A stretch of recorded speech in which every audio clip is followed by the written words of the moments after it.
So, mapagpalang araw po sa ating lahat. Welcome po to our 365 daily devotion. At ngayong araw po, ang pag-uusapan po natin is paano suriin ang spirito. So, sa ating concept po, sabi po dito patungkol po sa distinguishing between spirits po. So, discernment, spirits primarily is the ability to judge between true and false.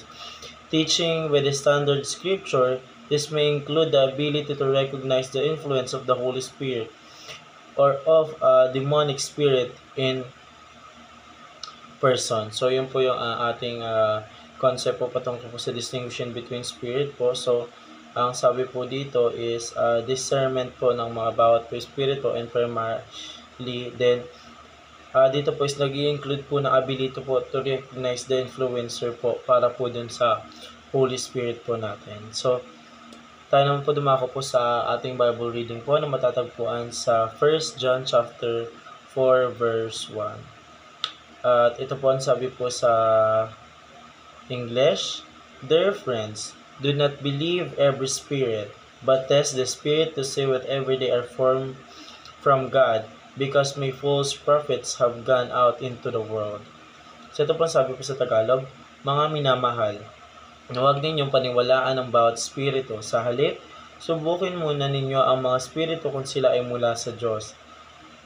Sapagkat maraming bulaang propeta ang narito na sa sanlibutan. So, sinasabi po dito sa ating teaching po na hindi po dapat lahat po ng espiritu is kailangan po paniwalaan natin. Hindi ko naman po sinasabing lahat po kasi meron po mga ibang espiritu po na against po sa God. Ito po yung mga masasamang espiritu na siyang gumagawa po o ng mga kasalanan kaya nakakagawa rin po tayo. And now tayo po dumako po sa ating teaching. Una, the test of doctrine. So, aligns with God's truth. So, dapat po tayo mga Kristiyano po, kaya marami po sa ating mga Kristiyano mga nagdodoktrina po kasi lahat po ng ginagawa nila po is naka-align po sa ating Panginoon Diyos. Wala po silang ginagawa na hindi po naka-align sa ating Panginoon. So, as a Christian po, we must do always on what can align with our God's po. Para lang sa ganun po is palagi pa rin po natin mag-glorify ang ating Panginoon Diyos and by doing that po, meron pa rin po tayong best solution or best doing po na mangyayari po sa ating sarili po kapag naka-align po tayo sa ating Panginoon Diyos. Pangalawang katanong po, the test of practice. So, reflects God holiness. So, sinasabi po dito sa the test of practice po, kung tayo po daw ba ay nagre-reflect po sa ating Panginoon Diyos or nagre-reflect lamang po tayo sa ating sarili.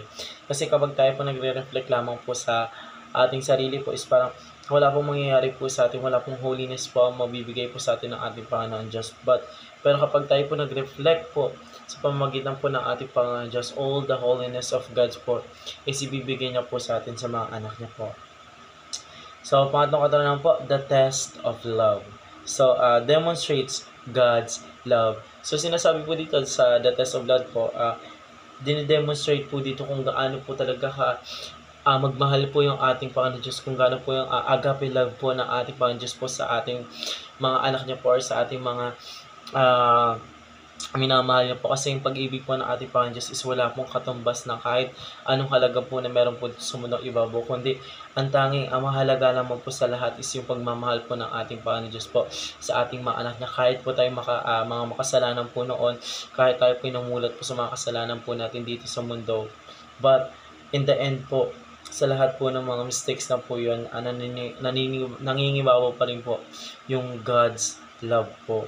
So, yun naman po para sa araw na ito. Maraming salamat po sa pakikinig and see you ulit bukas para po sa ating daily devotion.